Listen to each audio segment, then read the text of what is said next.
We're back with Rebecca from the Woodlands, Texas, and we are going to talk a little bit about progress monitoring. So, Rebecca, what are the various ways that you monitor progress for your students? We do give them the MAP test 3 times a year. We give them the Spanish component of reading and math, and we only do it in Spanish, kindergarten through 2nd grade. And so that's one of the ways.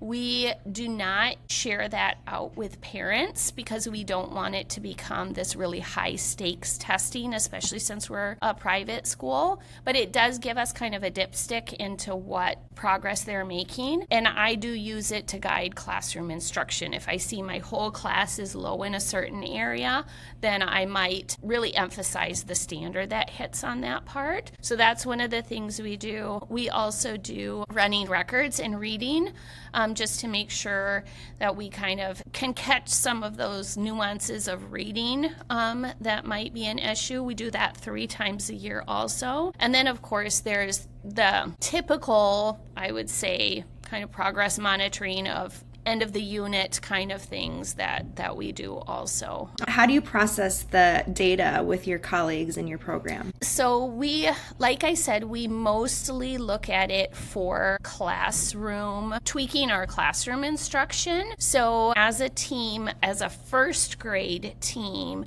we look at the data all together and see where we're low and where we're high. So it is interesting that when we're looking at that test, I'm giving the test to them in Spanish, my colleagues in 1st grade are giving it in English, but we can still give each other ideas of what could work in our classroom instruction. How do you measure progress in English? So we don't measure progress in English until they start English instruction, which is in 3rd grade. We started out this year, this is our 1st year of them having one subject in English.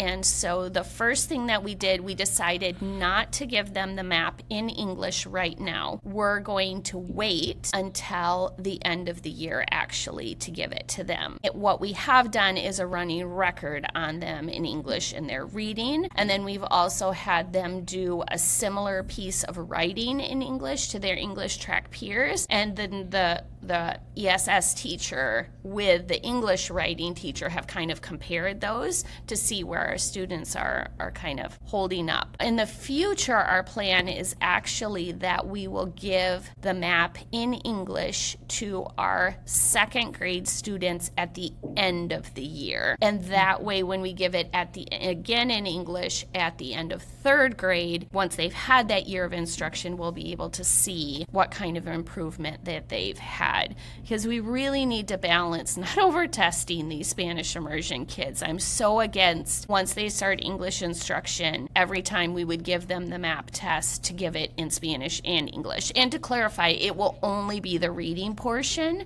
that we give in English. We'll only give the math portion in Spanish. Right. Well, it sounds like you guys are doing a wonderful job there in the Woodlands. I loved watching all your work in Pella and just so grateful for all that you do for your students and for your families and for us too at Lingua. So thank you for being here, Rebecca. You're very welcome.